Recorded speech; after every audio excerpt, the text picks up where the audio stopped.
Assalamualaikum warahmatullahi wabarakatuh. Baik, kembali lagi di Syafaat Huda. Nah, kita akan membahas kali ini ya. Kita pindah bab menjadi sekarang di bab 4 itu mengenai sarana dan prasarana. Oke ya. Nah, kita tahu bahwa di dalam manajemen pendidikan sekolah, sarana prasarana juga merupakan hal yang perlu di-manage gitu ya, perlu diadakan begitu ya, perlu dirawat, diinventaris begitu ya, sehingga ini sebenarnya menjadi satu hal yang merupakan kebutuhan ya di dalam rangka lembaga atau pendidikan ya, atau lembaga pendidikan atau organisasi yang bergerak di bidang pendidikan begitu ya. Nah, secara sederhana kita tahu bahwa sarana itu merupakan apa saja gitu ya yang dapat digunakan untuk melaksanakan sesuatu, untuk mencapai tujuan. Itu salah satunya kalau boleh dikatakan sebuah contoh itu misalkan kayak alat, media gitu ya. Jadi seperti itu secara sederhana ya. Nah, sedangkan prasarana adalah alat yang tidak langsung begitu ya untuk mencapai tujuan. Jadi prasarana ini boleh dikatakan sebagai contoh begitu ya untuk realnya seperti contoh ada bangunan sekolah ya, lapangan olahraga, asrama guru ya, ruang guru dan sebagainya. Jadi memang eh, sarana prasarana pendidikan ini merupakan hal yang tidak bisa terpisahkan di dalam manajemen pendidikan sekolah gitu ya. Jadi memang sebuah satu kesatuan yang harus di-manage gitu, harus diatur begitu sehingga ketika kita memberikan pengaturan itu akan lebih efektif dan efisien ya. Di dalam juga nanti ada sarana itu posisinya dapat membantu mengefektifkan proses belajar pembelajaran ya. Bagaimana mungkin ya proses pembelajaran tanpa ada sarana prasarana gitu. Itu hal yang mustahil sekali gitu ya. Karena di dalam satuan pendidikan atau lembaga pendidikan tentu ada gedung sekolahnya, tentu ada alat infokus, media pembelajaran, laboratorium ya, alat-alat laboratorium begitu ya, baik laboratorium sains, laboratorium bahasa begitu itu merupakan hal yang patut disediakan atau ada di dalam sebuah lembaga pendidikan. Karena itu hal yang merupakan sebuah keniscayaan ya di dalam sebuah lembaga pendidikan. Maka patutlah kita selaku pelaku pendidikan itu memanage dengan baik agar sarana prasarana ini menjadi hal yang dapat mendukung dengan baik ya dan keberlanjutannya itu bisa bertahan lama begitu dan justru begitu ya dengan hal seperti itu ya ada perawatan begitu dan yang lainnya itu akan lebih memudahkan dalam memanagenya begitu. Nah, jadi memang di sarana prasarana pendidikan ini harus benar-benar dirawat. Jadi juga kayak misalkan di gedung sekolah kan ada standar-standarnya ya. Ada misalkan satu sekolah, satu ruangan itu apa standar untuk siswa-siswi begitu ya. 30 sampai 40 orang begitu ya. Itu menjadi apa namanya standar gitu ya. Ada luasnya begitu ya. Luasnya berapa dikali berapa meter begitu. Nah, itu ada di panduannya terkait dengan lebar dari sarana prasarana pendidikan ini ya. Ya, itu seperti itu ya. Jadi memang harus dikelola dengan baik, di-manage dengan baik. Nah, di sini ada proses ya, ada proses bagaimana pengelolaan atau memanage sarana prasarana pendidikan. Yang pertama mulai dari penentuan kebutuhan, lalu ada pengadaan, lalu ada pemakaian, ada pencatatan atau pengurusan, lalu pertanggungjawaban begitu ya. Sehingga langkah-langkah ini menjadi hal yang harus dilakukan untuk kita sebagai manajer dari sebuah lembaga pendidikan ya, atau bahasa sederhananya kalau kita di lembaga pendidikan tentu ada wakil ya, wakil sarana prasarana pendidikan ya, di bawah dari kepala sekolah gitu ya. Nanti ada juga wakil kesiswaan. Nah, di sekolah seperti itu. Nah, mengenai penentuan kebutuhan ini kan merupakan perencanaan ya. Jadi ada analisis kebutuhan di mana di dalam suatu lembaga pendidikan pasti kita menetapkan hal-hal yang akan dilaksanakan untuk mencapai tujuan yang digariskan. Jadi perencanaan di sini hal-hal yang apa saja yang bisa dibutuhkan ya dalam rangka mengefektifkan dalam proses pembelajaran. Jadi kayak misalkan ada proses analisis terlebih dahulu gitu ya, mulai dari memikirkan apa yang bisa digunakan begitu ya di dalam penentuan kebutuhan ini untuk apa begitu ya, fungsinya seperti apa begitu. Itu direncanakan begitu ya. Alat-alat media dan yang lainnya yang bisa nanti mendukung proses pembelajaran. Jadi bukan hanya sekedar beli saja tetapi tidak ada kemanfaatan atau fungsi-fungsinya. Jadi memang benar-benar direncanakan gitu ya. Jadi kalau boleh dikatakan sebagai proposal pembelian alat-alat atau misalnya pengadaan gedung, nah itu posisinya seperti itu. Jadi memang harus detail dan terencana agar hal-hal yang memang sudah direncanakan itu berjalan dengan baik.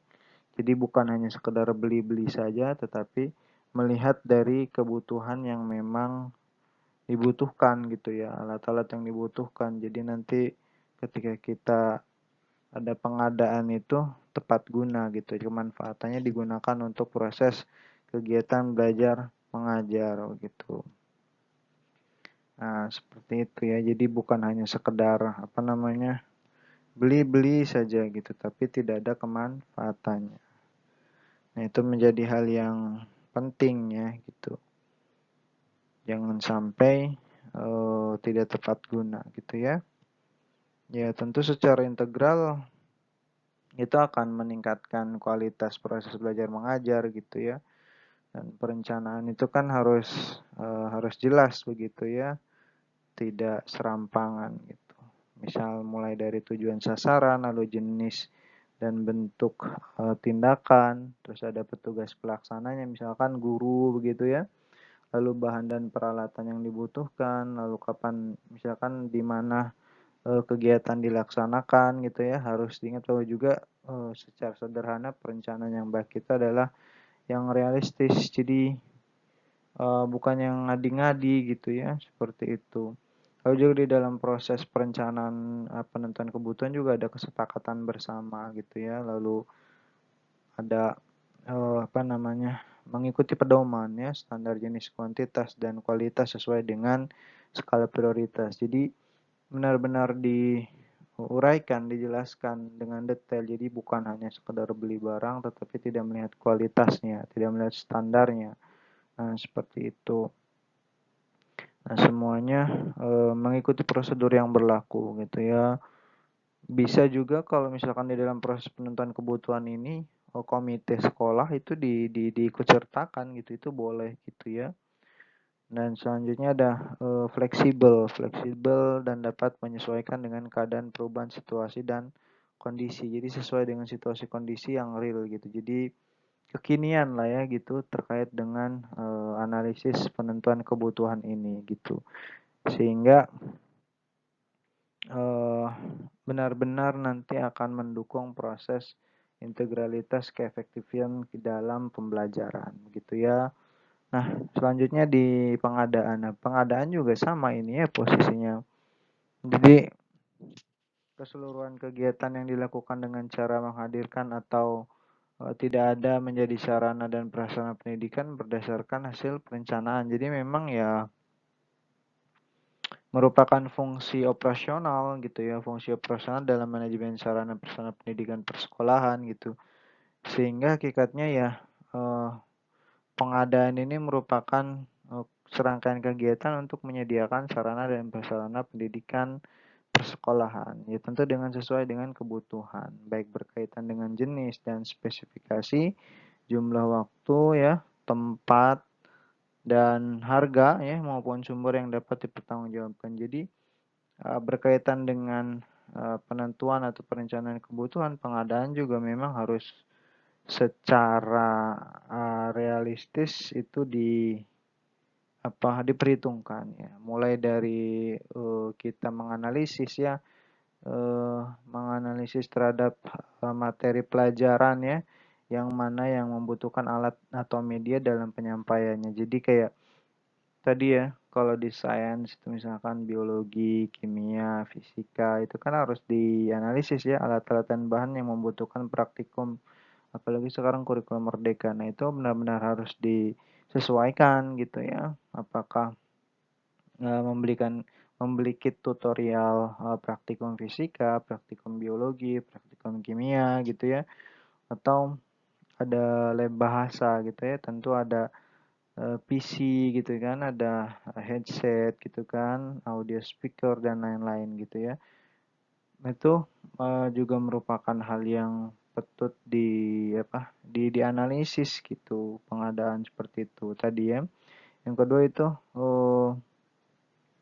kalau misalkan kebutuhannya itu melampaui kemampuan daya beli atau daya pembuatan, ya harus disesuaikan dengan apa ya namanya asas kebutuhan gitu untuk hal tersebut yang prioritas yang mana gitu. Jadi tidak mesti memaksakan dengan eh, mengada-ngadakan daya beli kita gitu. Jadi pihak sekolah gitu ya, jajarannya stakeholder, mulai dari kepala sekolah dan misalnya komite sekolah itu eh, disesuaikan dengan daya beli dan dipilah gitu skala prioritas dalam rangka untuk memenuhi kebutuhan yang sudah direncanakan gitu ya. Nah, lalu selanjutnya ada di pengadaan ini ada inventaris. Jadi alat dan media itu yang sudah ada itu ya diinventaris ya, dicatat begitu ya, item-itemnya seperti apa saja gitu ya.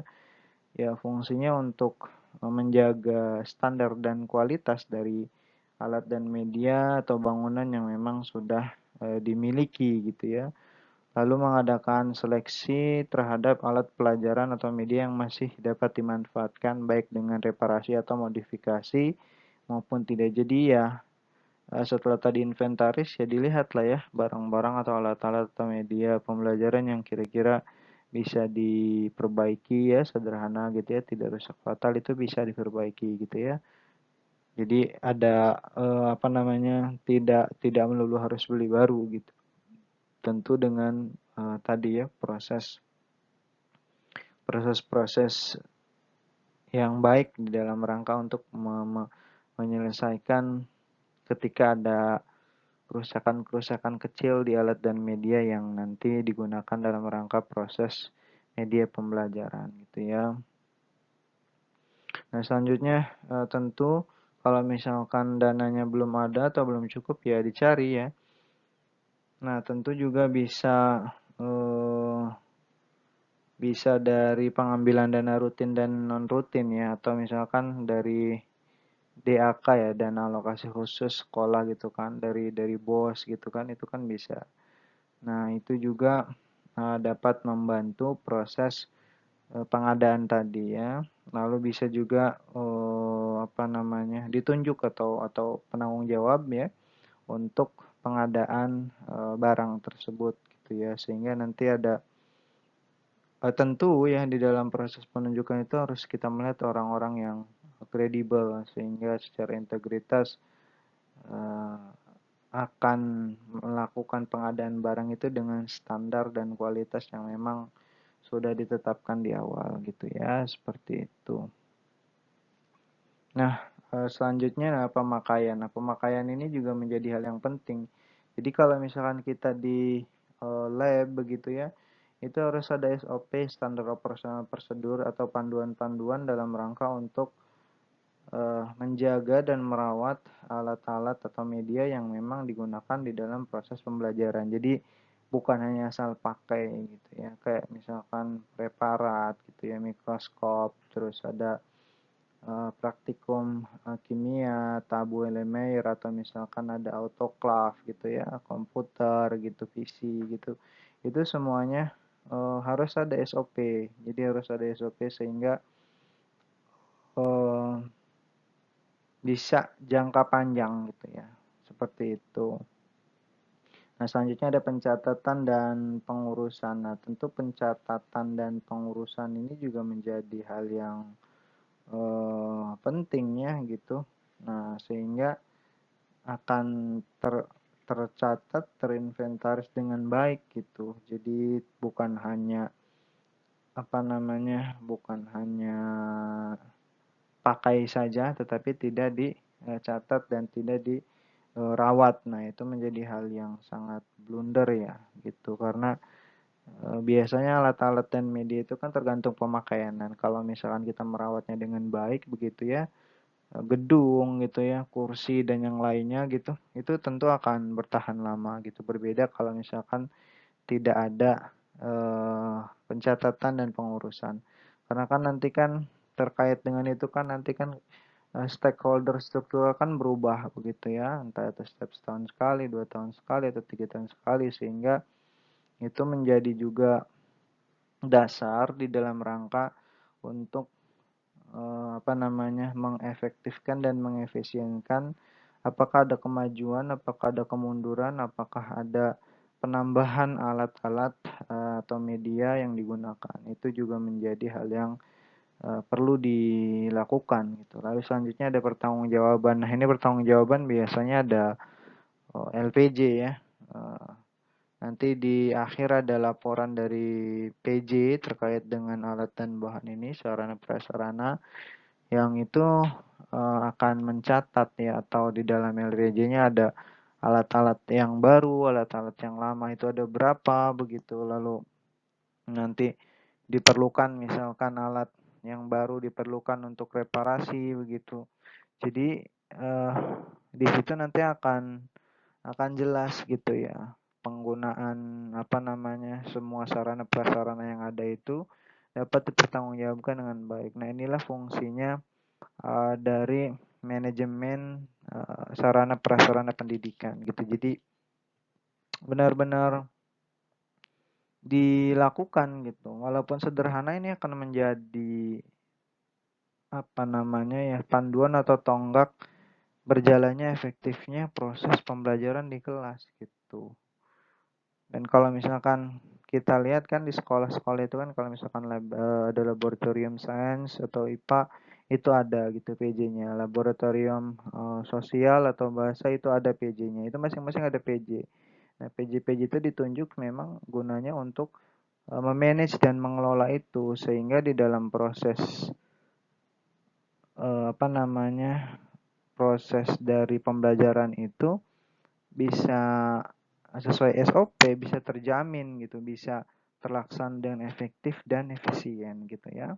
Nah, itu beberapa proses dari bagaimana sarana prasarana pendidikan itu di manage dan dikelola begitu ya. Nah, sementara ini dulu, nanti kita akan lanjut ke part selanjutnya ya. Assalamualaikum warahmatullahi wabarakatuh.